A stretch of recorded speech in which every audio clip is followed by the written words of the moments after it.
Hello there. I just put a keyless ignition system in my car. Some people call it a push button start. Let me show you how it works. Don't need to put a key in, just press the button. There you go.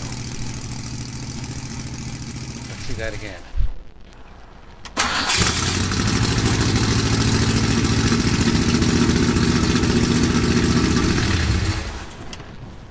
It works on an RFID device. It's all contained in this little key fob. Carry the key fob with you, and it lets you start the car. Without the fob, it won't start. It's just a dead car. When you carry it in your pocket within 10 feet of the car, it'll start easily. Just press the button on your panel and you're off and flying.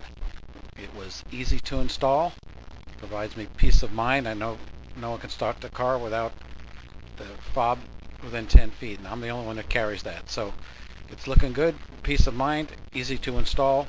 Product works really nice. So thank you, Digital Guard Dog, for the keyless ignition system.